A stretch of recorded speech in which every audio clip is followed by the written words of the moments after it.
প্রস্তুতি শেষ, সবার নজর ভোটে। জাতীয় সংসদ নির্বাচন 300 আসনের মধ্যে 299টি কাল ভোট হবে। নির্বাচন বর্জন করায় বিএনপি 48 ঘন্টার হরতাল শুরু। ভোট কেন্দ্রে ভোটারদের আনতে টিম করেছে আওয়ামী লীগ।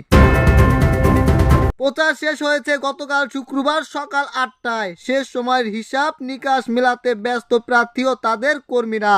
একটিমাত্র রাত পোড়ালেই অপেক্ষা, গতকাল রোববার অনুষ্ঠিত হবে দ্বাদশ জাতীয় সংসদ নির্বাচন। ভোট গ্রহণের সব প্রস্তুতি এরই মধ্যেই সম্পূর্ণ হয়েছে নির্বাচন কমিশন, ইসি, রাজনৈতিক দল, প্রতিদ্বন্দ্বী প্রার্থী, তাদের কর্মী সমর্থক, সাধারণ মানুষ সহ সবার নজর এখন ভোটের দিকে।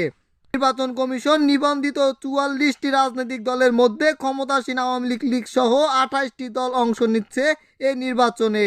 তবে এই নির্বাচন আসেনি আরেকটি বড় রাজনৈতিক দল বিএনপি, এবং এর সঙ্গে আরো অনেকগুলো দল অংশ নেননি। এদের নির্বাচন নিয়ে শুরু থেকে দেশি বিদেশি বিভিন্ন সমালোচনা এখনো চলছে।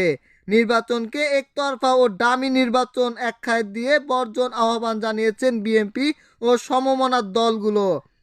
আজ সকাল 6টা থেকে টানা 48 ঘন্টা হরতালের ডাক দিয়েছে বিএনপি। অর্থাৎ এই হরতালের মধ্যেই কাল চলবে ভোট গ্রহণ। অবশ্যই অবাধ ও সুষ্ঠু শান্তিপূর্ণ নির্বাচনের আশ্বাস দিয়েছে ইসি।